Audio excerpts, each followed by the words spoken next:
वहीद मुराद के फैंस, चाहने वाले, याद करने वाले सबको मेरा बहुत बहुत सलाम। ख़ास तौर पे फरजाना बहन को, जिन्होंने मुझे ये वीडियो रिकॉर्ड करने पे मजबूर किया।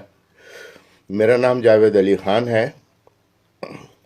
मैं वहीद मुराद का बचपने का साथी, दोस्त, जोड़ीदार और बल्कि आप भाई तक कह सकते हैं। सन 48 की शुरू में जब स्कूल में दाखिला लिया तो प्रिंसिपल साहिबा ने मुतय्यन किया कौन सी क्लास में मुझे बिठाएंगी, और मेरा हाथ पकड़ के कहा चलो मैं तुम्हें क्लास में ले जाऊं। दूसरे हाथ में उन्होंने एक और बच्चे का हाथ पकड़ा हुआ था। क्लास में गए, वहाँ कोई कुर्सी नहीं थी बैठने को, तो क्लास टीचर ने अपनी कुर्सी पेश कर दी और कहा कि छोटे बच्चे हो, तुम दोनों इसको शेयर कर सकते हो, इस पर बैठ जाओ जब तक डेस्क का इंतज़ाम हो। तो हम बैठ गए। 2-3 दिन तो वो कुर्सी पे ही हम दोनों बैठे, फिर डेस्क आ गया। एक डेस्क पे दो लोग बैठते थे, तो हम दोनों बच्चों को बिठा दिया गया। वो बच्चा था वहीद मुराद।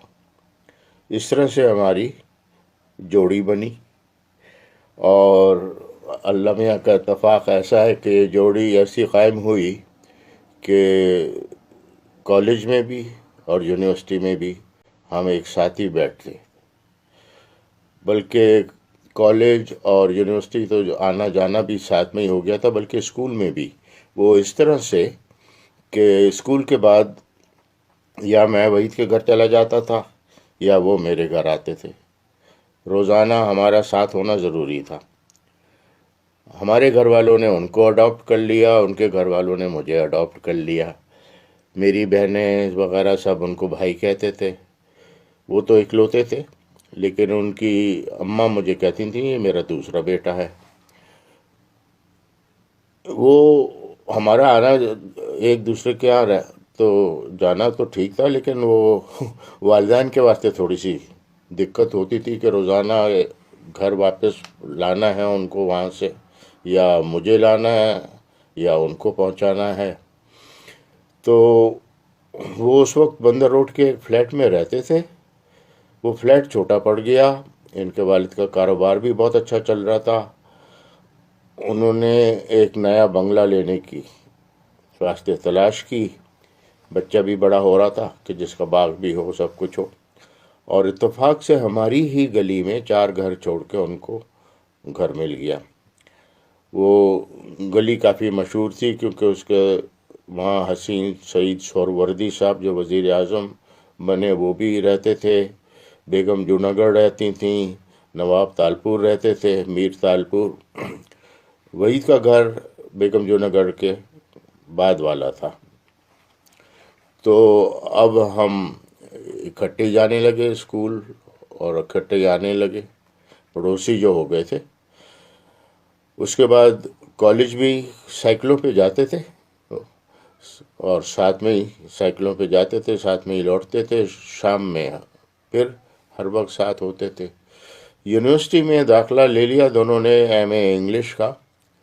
लेकिन पहले साल के बाद वही लाहौर गायब होने लगे। हफ्ते हफ्ते भर को बीच में लाहौर गायब हो जाते थे, तो रेगुलर स्टूडेंट उनका होना मुश्किल हो गया। उन्होंने अपना स्टेटस जो था वो एक्सटर्नल स्टूडेंट का कर लिया। वो क्यों किया वो अभी बताते हैं। पहले उनके बारे में मैं आपको ये बता दूं कि स्कूल के ज़माने से ये बच्चा बहुत ही टैलेंटेड था। गाने का शौक़, एक्टिंग का शौक़, क्रिकेट बहुत अच्छा खेलता था। एलोक्यूशन जो कि पोइट्री रिसाइटल वगैरह वो होता है, उसमें हमेशा पहली फर्स्ट प्राइज़ इनको मिलती थी, सेकंड प्राइज़ मुझे। तो बहुत से टैलेंट्स इस बच्चे में थे, और चार्मिंग भी बहुत था माशाल्लाह। मुझे याद है कि पहला जो हमारा स्कूल का एनुअल कॉन्सर्ट हुआ 48 या 49 में, उसमें पहला प्राइज़ इनको मिला। ये छोटे से काउबॉय बन के आए थे, हाथ में गिटार था, एक्टिंग कर रहे थे कि गिटार बजा रहे हैं, लेकिन गाना खुद गाया था। एक मशहूर कंट्री वेस्टर्न सॉन्ग था अंग्रेज़ी में, वो गाया, फर्स्ट प्राइज़ इनको मिला।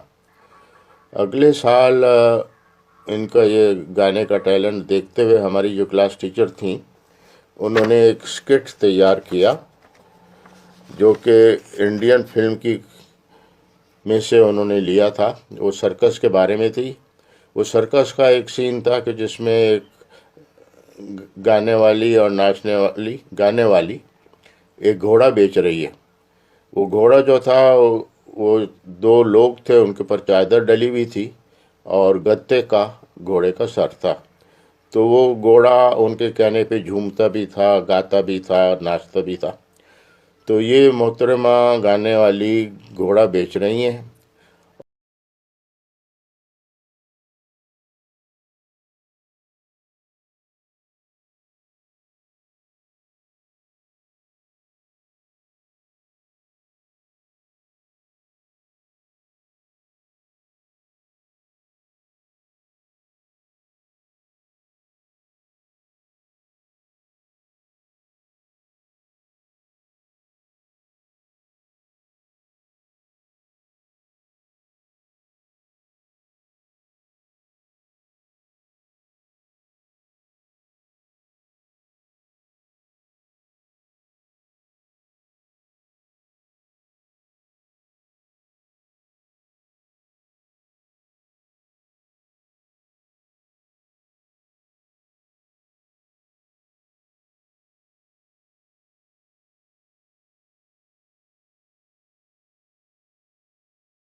उसके बाद तो आप लोगों को पता है कि हीरा पत्थर इन्होंने प्रोड्यूस की, जिसमें अपने आप को हीरो बनाया और बहुत कामयाब रही। उसके बाद अरमान, अरमान की शूटिंग के दौरान मैं कैम्ब्रिज पढ़ने चला गया था। तो दोनों साल ये कैम्ब्रिज आए मुझे कैमरे जाके अपने साथ लंदन ले जाते थे, और वही एक कमरे में होटल के जैसे हम लोग जब स्टूडेंट्स थे मरी जाते थे, एक कमरा शेयर करते थे। मरी में हर साल मरी जाते थे। तो वही समा था हमारे लिए तो, कि वो एक कमरा शेयर कर रहे हैं और रात रात भर गपशप हो रही है और अपने आगे के इरादे बता रहे हैं एक दूसरे को।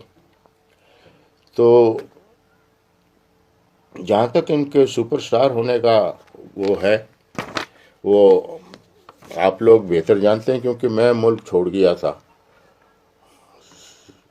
सन 72-73 में, फिर आया बीच में कुछ साल को।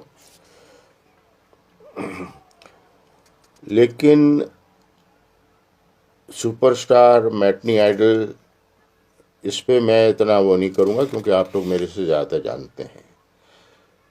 मैं इतना जानता हूँ कि ये इंडस्ट्री में एक ताज़ा हवा के झोंके की तरह आए। इमरान खान साहब तो तब्दीली की बात करते रहते हैं, लेकिन इन्होंने वाकई फिल्म इंडस्ट्री में तब्दीली लेके आए। पढ़े लिखे थे, क्लास थी इनमें, टैलेंट बहुत ज़्यादा था, और पढ़ने का बहुत ज़्यादा शौक़ था, अच्छे ख़ानदान से थे। तो इनके आने की वजह से इंडस्ट्री में खासी तब्दीली आई, पढ़े लिखे लोग आने लगे। नज़ीर बेग आए इनके बाद, जिनको आप नदीम के नाम से जानते हैं, और ये अपने दो साथियों को खींच के लाए। परवेज़ मलिक तो हमारे साथ स्कूल से होते थे, फिर कॉलेज में थे, लेकिन जब हम यूनिवर्सिटी गए थे तो परवेज़ को इन्होंने मशवरा दिया था कि मैं फिल्में बनाऊंगा, प्रोड्यूसर बनूंगा बहुत बड़ा। तो उनको कहा था कि तुम जाके एलए जाके डायरेक्शन और फोटोग्राफी करके आओ। तो वो हॉलीवुड गए, यूनिवर्सिटी ऑफ लॉस एंजलिस में उन्होंने ये डिग्री हासिल की प्रोडक्शन पे, डायरेक्शन पे, और वापस आए। हीरा पत्थर उन्होंने ही डायरेक्ट की, अरमान भी उन्होंने डायरेक्ट की। एक और हमारे साथी होते थे तालिब इल्म, सोहेल राना, उन्होंने दो गाने रिकॉर्ड किए थे, एक तलत महमूद की आवाज़ में, एक फिरदौसी बेगम की आवाज़ में। गज़ल एक ही थी, एक फीमेल वर्जन था, एक मेल वर्जन। तो उनको वही ने खींचा। उन्होंने कहा भी कभी, मैं तो अभी पढ़ाई कर रहा हूँ, I don't think I am ready, मैं नहीं समझता मैं तैयार हूँ फिल्मों में और कंपोजिशन करने को। वही ने कहा नहीं, बिल्कुल करोगे तुम आओ तो सही। तो सोहेल राना को भी उन्होंने खींचा। तो इन दोनों लोगों को, जिन्होंने इंडस्ट्री में खासा नाम बनाया, वहीद मुराद खींच के लाए। और भी ऐसे ही पढ़े लिखे लोगों को उनकी वजह से शय मिली कि वो इंडस्ट्री में आ सकें। तो इंडस्ट्री में तब्दीली इनकी वजह से आई, और इंडस्ट्री को लोग दूसरी नज़र से देखने लगे। जहाँ तक इनकी एक्टिंग वगैरह का ताल्लुक़ है, मुझे तो